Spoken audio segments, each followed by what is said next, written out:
بله سلام علیکم. و سلام علیکم بابا. و علیکم السلام و رحمت الله و برکاته. یا سلام داشتیم. بله گوش میکنم شما رو. شهادت در راه حفاظت وطن چی ارزش شهادت در راه حفاظت وطن چی ارزش دارد؟ دارد؟ بهترین سوال. در پاسخ هستیم. سوال دیگری باشد. سلامت باشید شما. ما در پاسخ هستیم. شما ببینید برادران عزیز، پیامبر صلی الله علیه و سلم گفتند که همه اعمال فرزند آدم بند می شود مگر اون رباطی که چند سال چند روز ایستادن در رباط در حدود وطن از 1 ساعت سر می شود. یعنی رباط می شود 1 ساعت باشد، می شود 40 روز باشد. چند زیاد شد اون فضیلت زیاد دارد. اما وقتی که این می میرد همه اعمالش بند می شود مگر اون رباطش زیاد کرده می شود برای او تا روز قیامت. حتی در حدیث دیگری من خوندم میگه یأمن الفتان، یعنی ایستادن در حدود وطن از فتنه منکر و نکر صاحبش را باز می‌دارد. حتی شهادت شدن، شما ببینید در اسلام بعضی وقت جهاد فرض عین می‌شود. کی می‌شود این؟ در فقه اهل سنت و الجماعت، در فقه علمای دین، وقتی که در حدودی که خداوند یک وطن را برای من و شما داده است، با عنوان مثال مثلا ما در تاجیکستان عزیز زندگی میکنیم و وطن برای من و شما داد و امنیت و استقلالش را برقرار کرد که در اینجا خدمت شایسته اساسگزار صلح و وحدت ملی پیشوای ملت هستند که ما و شما باید برای عمر ایشان، برای بردباری ها در زندگیش دعا داشته باشیم.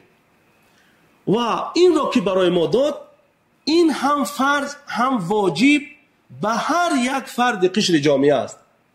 کی جهاد برای اینا فرض عین می شود؟ جهاد دفاعی همیشه تا روز قائم قیامت هست. وقتی که دیگرها می خواهند در ارض، در آبرو، در حدود این سرزمین داخل شوند، برای هر یک قشر جامعه، پیر، جوان، زن، مرد، همه جهاد فرض عین می شود که اینا دفاع بکنن از وطن. میشود با سلاح باشد، میشود با علم باشد، میشود با فرهنگ و تمدن باشد، میشود با سخن و اصلاح انداختن در میان اونها باشد.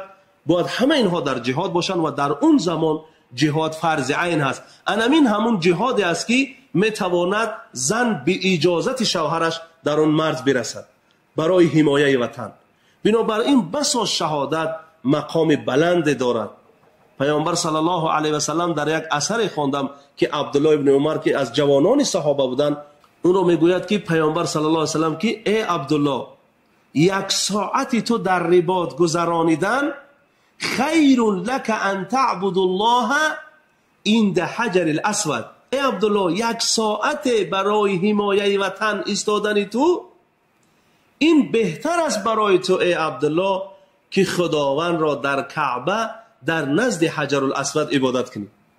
بنابراین در نزد علما اتفاق است که در مقام کعبه ایستادن فضیلت دارد یا در مقام رباط، در اون جایی که حمایت وطن می شود، یعنی در اون مرز و بوم ایستادن، در اون زمینی که حمایت کرده شود باید وطن.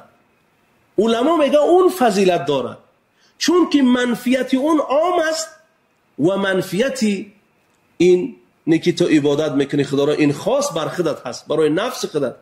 در اونجا منفیت عامه مردم وابستگی دارد. بسا حمایت و شهادت و فضیلت زیاد وطن را حمایت کردن دارد.